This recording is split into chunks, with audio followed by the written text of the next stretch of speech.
ជម្រាបសួរទាំងអស់គ្នាត្រឡប់មកទៀតហើយជាមួយនឹងប្តីប្រពន្ធរបស់ខ្ញុំថ្ងៃនេះហើយថ្ងៃនេះផងដែរគឺលោកប្តីរៀបចំអីវ៉ាន់ទៅស្ទូចក្ដាមហើយនឹងត្រីរបស់គាត់នឹងឯងទៅជាមួយនឹងមិត្តភ័ក្តិថ្ងៃនេះហើយឥឡូវហ្នឹងកូនទៅរៀនអស់ហើយថ្ងៃនេះយើងបានសម្រាកអត់ធ្វើការដល់ពេលហើយចឹងទៅក៏នាំគ្នាទៅ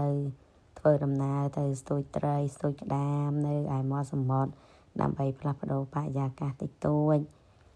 ហើយថ្ងៃនេះផងដែរជាត្រូវនៅថ្ងៃសុក្រកូននៅរៀនមួយថ្ងៃទៀតអញ្ចឹងណាហើយយើងក៏ទៅប្តីប្រពន្ធហើយនឹងមិត្តភ័ក្តិទៅហើយឥឡូវហ្នឹងគឺតាមដងផ្លូវរបស់យើងហ្នឹងបងប្អូនទាំងអស់គ្នាមានអ្នកណាដែលចូលចិត្តមានប្តីចូលចិត្តស្ទូចក្ដាមស្ទូចត្រីដូចខ្ញុំអត់ហើយខ្ញុំវិញមានប្តីចូលចិត្តធ្វើស្ទូចក្ដាមហ្នឹងណាហើយនឹងត្រីហ្នឹងឲ្យតែគាត់សម្រាប់ហើយកូនដូចថាត្រូវរៀនសូត្រអីហ្នឹងទោះអត់មានមិត្តភក្តិក៏គាត់អុសយើងទៅជាមួយដែរហើយយើងនឹងអត់សូវចូលចិត្តទេយើងចូលចិត្តសោកហ៊ីងយើងចូលចិត្តសាឡនអីចឹងទៅណាតែគាត់អត់ទេអុសយើងនោះទៅកណ្ដាលសមុទ្រតឡាទលេដើម្បីស្ទូចវាបច្ចុប្បន្នមែនតែម្ដងហើយខ្ញុំហើយនឹងមិត្តភ័ក្តិរបស់ខ្ញុំហ្នឹងពួកយើងបានយកម្ហូបក្រៀមរបស់ពួកយើងហ្នឹងទៅជាមួយគ្នាខ្លះអញ្ចឹងណាហ្នឹងហើយមានក្បាលកមានត្រីក៏ដូចជាសាច់គោអាំងអញ្ចឹងទៅយកទៅញ៉ាំបាយទៅដល់ភ្លាមអញ្ចឹងទៅយើងញ៉ាំបាយសិនព្រោះទៅដល់ហ្នឹងវាល្មមរៀងថ្ងៃតិចដែរហើយយើងជិះ1ម៉ោងជាងដែរមុំទៅដល់កន្លែងស្ទូចហ្នឹងហើយអញ្ចឹងទៅយើងក៏នាំគ្នាធ្វើម្ហូបធ្វើអីរៀបចំឲ្យ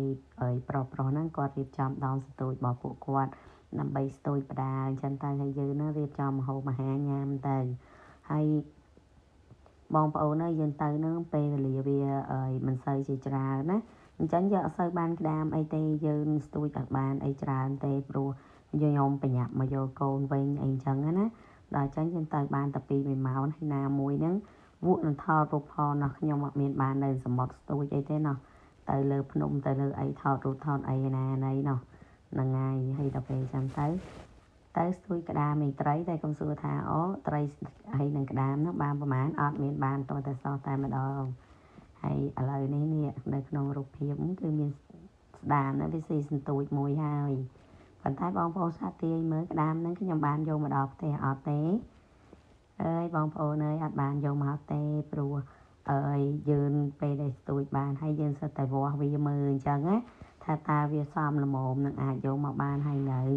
បើមើលទៅដូចថាវានៅទួចនៅអីពេកអញ្ចឹងយើងហ៊ានយកមកទេខ្លាចគេផាអីអញ្ចឹងណាហើយដល់ហើយអញ្ចឹងទៅយើងមើលទៅដល់អត់គ្រប់លក្ខខណ្ឌគេហើយយើងអត់ចង់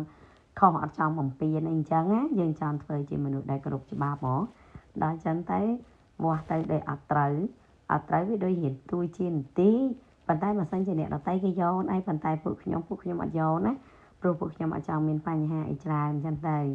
ហ្នឹងហើយឥឡូវនេះលោកប្តីរបស់ខ្ញុំក៏ចាប់តាមស្ទួយអរគុណបងប្អូនទាំងអស់គ្នា